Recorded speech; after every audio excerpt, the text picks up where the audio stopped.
Hi, everyone. Welcome to this episode of Beyond Max Q. I'm Mollie Jahner. I am joined today by Sarah Pousho, CEO and co-founder of Space Bridge Partners.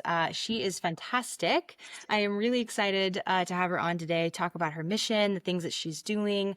I'd love for you to go ahead and say it in your own words. I think it's truly fantastic what you're building. Sure. Thank you. Thank you for having me too. As you mentioned, I'm co-founded Spacebridge Partners a little over a year ago, and what we do is connect funding to space missions focused on science, exploration, and education. So we're not a VC firm. We raise funds for space missions, not space companies. And we look to raise those funds through three different verticals. One is through philanthropic donations. One is through helping mission organizers negotiate brand sponsorships. So those marketing activation dollars can go towards the cost of the mission. And the third vertical is by negotiating licensing agreements with media partners. So the royalties generated from that could help towards the cost of the mission as well. Pretty cool. And I would love for you to talk about, what does it look like this year? How are you helping people? How are you building your team? Tell us a little bit about that. Well, as I mentioned, we launched in January of 2024. So we spent the first year, once we became public, vetting all of the missions that came through our pipeline. So we had tons of mission organizers reaching out from all over the world looking for anywhere from $1 million to close to $1 billion. So our team spent a lot of time vetting those to make sure they had the right team behind them, the budget made sense, the timelines made sense, and all that good stuff. And at the end of last year, we pivoted to start building out our funder network. So we're working on building out our network of family offices, high net worth individuals, different foundations. Those could all be on the philanthropic side of things. My background is with consumer products, so I'm familiar with working with brands. So I'm reaching out to different brands, and then of course media companies, people that want to do documentaries. And in the meantime, those people, the brands, media companies, and philanthropic donors that may not be familiar with how they can get involved in space definitely need to be educated on that. So as part of our market education, we're also offering consulting services to those three verticals that I discussed. So if you're a global brand, say, not sure how to put together a space strategy, we can help. Same with a philanthropic donor or media partner. So those are the things that we're focusing on now, is getting our consulting clients and then obviously getting these missions funded. Okay. Yeah, no, I was going to say, I think that's probably really needed actually, because there's so much right now in the news about, this rocket and this thing, and how do you take advantage of that? And, I know you have some marketing in your background and you've done a lot of advertising, you've done a lot of those things in different segments. I'd love for you to talk about your journey from like where you started to where you are now as a founder. I think it's really, really unique. Sure, thanks. Yeah, I mean, I've been interested in space since I was a little girl. I wanted to be an astronaut. So that's always been my dream. I did all of my grade school papers on space if I could get away with it. I did my high school senior project at Vandenberg Air Force Base. And then I went to school to study astronomy, and then I was going to graduate and go work for NASA. But I had to switch majors so that I could actually graduate and not get kicked out of school, and ended up with a rhetoric major instead, which back in those days, NASA did not need a rhetoric major. So Right. I got a temp job at a calendar publisher. And that turned into 5 years at that company, which led to 5 years at the next company I went to, and on and on. And pretty soon I was had been 30 years in the consumer product sector, heading up a sales team, selling to all the chain stores in North America and Europe and a little bit in Australia. And then heading up the licensing team and negotiating global licensing contracts with character entertainment IP holders like Disney, Warner Brothers, Hasbro, Paramount, all that good stuff. So those kind of leadership and negotiation skills and networking and relationship building skills have kind of lent themselves to Spacebridge Partners, which was actually the brainchild of one of my co-founders, Guillermo Sunline, who was looking to put together a mission to Venus and needed help with funding, and realized other than grant funding, there were really no other resources unless he had friends in high places with deep pockets. Right. So this was his idea, and but as a serial entrepreneur, he did not have the bandwidth to run the company. And we've been friends since university days, so 40 years now.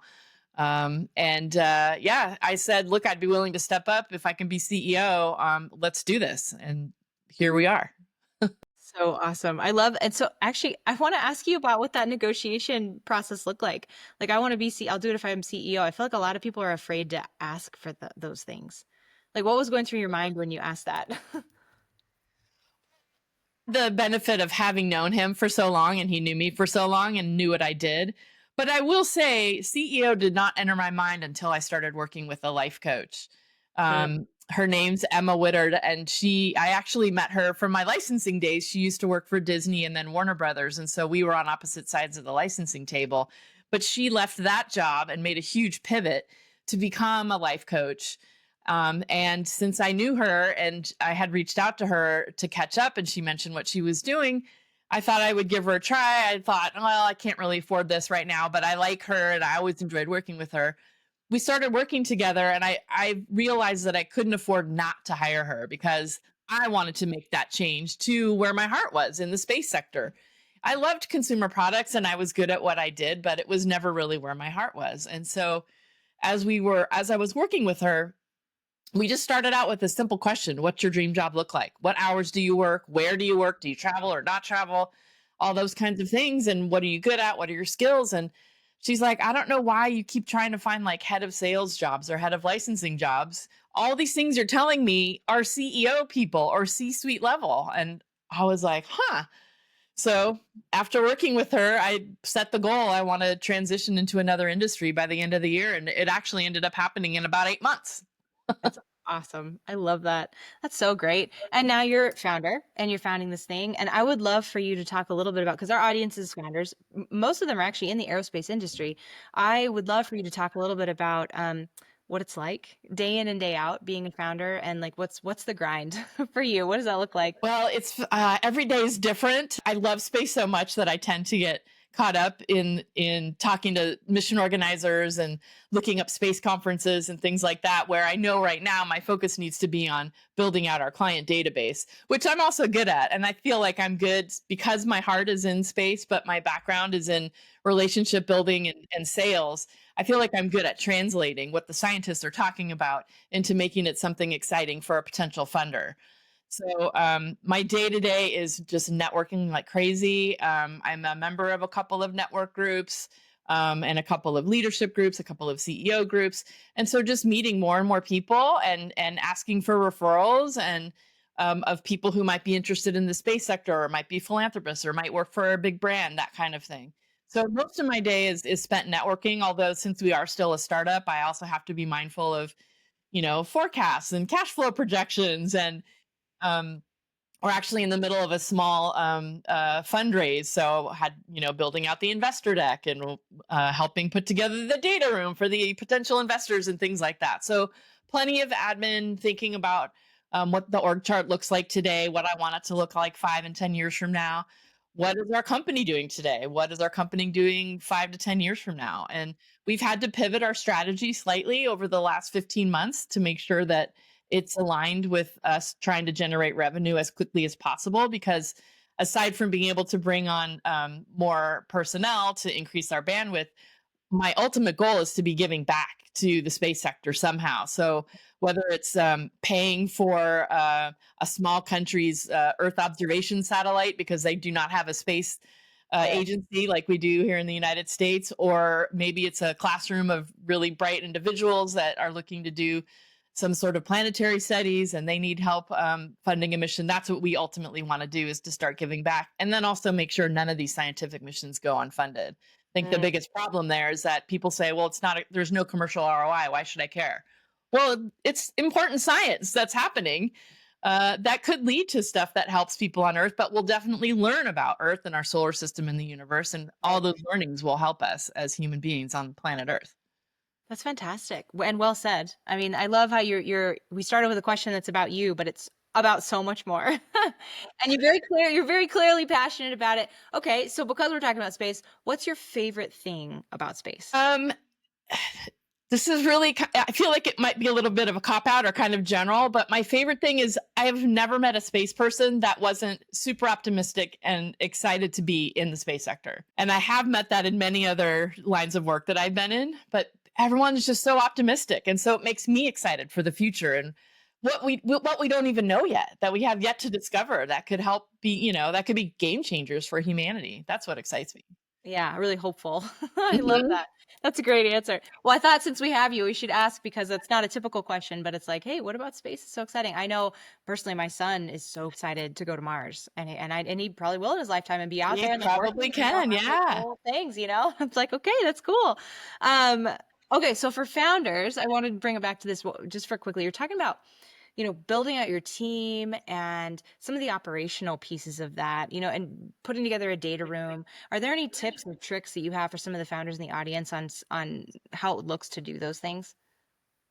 Yeah, I really, when I first started running this company and taking over the business plan and reformulating it, the first thing at my mind was, what have I liked from all of the other CEOs that I've worked for? And what have I not liked? And how can I shape what I'm doing to match that and be, if I were working for me, what would I want? Like, how could I create the company that I always wanted to work for? So that's been my guiding light. I have not been perfect for sure, as my chief of staff and now VP of corporate development would tell you. I tend to be attracted to shiny objects and get distracted, but I know what our mission is and I know how I want to get there. So I think having a very clearly defined mission, having an understanding of what kind of company you want to put together, and then once you do your budget, like, quadruple it, because it's always going to be more money than you think, and also quadruple your timeline. It's going to take way Yeah. longer than you think. So have patience, and don't be afraid to redo the numbers. You can't just, okay, here's our plan. We're doing it in 12 months, and it's going to cost this much money. It doesn't work that way usually. Yeah. No, I So love be that. prepared to give yourself some grace on that. Quadruple it. That's good. That's really I've Right. heard double it, but quadruple it. That's not as optimistic as some of the space projections are saying. Be hopeful. Only double it.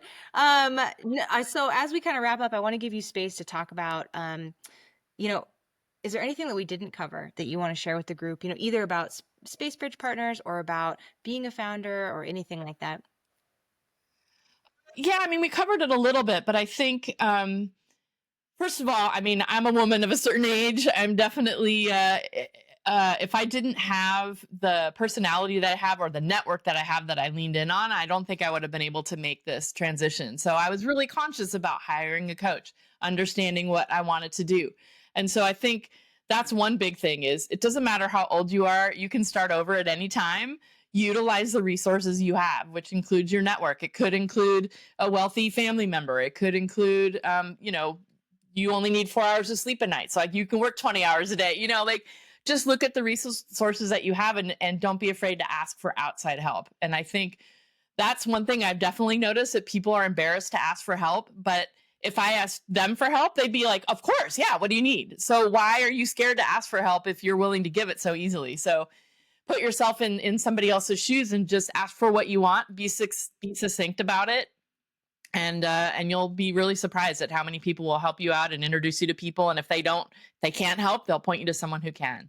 My There's goodness. a few things for you, not just No, one I thing, I but love that, yeah. I love that. Well, I love the ask for help. I feel like I really struggle with that too. A lot of women do too, I think, right? Like, just innately like, "Okay, I'm not gonna ask," but you would so readily like, "Yeah, sure, what can I do for you?" But then it's like, I feel like if I ask, I actually saw some TikTok where someone was like, "I'm gonna ask for help." "Oh, never mind, just kidding." "Oh, yeah, don't be mad at me." Like, I was like, "What?" But that's kind of the thought process, like, "Oh, if I ask, then maybe they feel like I'm taking advantage or this whole thing," and Right. it's a whole thing, but it's really good advice. We always end with what are you currently reading? I'm reading a couple different books. I am reading a book that Matt Weinzerall just wrote, which, I just published. I can't remember the name of it now. But it's about the space economy. And then I'm also reading the latest Michael Connolly book. And then I'm also reading an Elon Musk biography. So I'm Ooh, kind of yeah, a little that's scattered there. But yeah, no, that's where I that's am. great. It's all space related, except for Yeah. what's maybe not Michael Connolly. Michael Connolly. Yeah, I love good LA detective books. Why So not? Right? I yeah. mean, I read talked to somebody. They were like, I need to have multiple books going at any given time because it depends on where I am. Like sometimes I want to learn, sometimes I want to focus, sometimes I just want to check out. Yeah, yeah, So you gotta have exactly. like a different genre for all the things. Thank you so much for taking the time out of your day to come on and talk to our group and our community. We are so thankful for you and your experiences. And if you want to connect with Sarah, please reach out, learn more about what they're doing. If you want to help or donate or get involved, reach out. And again, thank you so much for your time. Thank you so much for having me. I really appreciate you asking.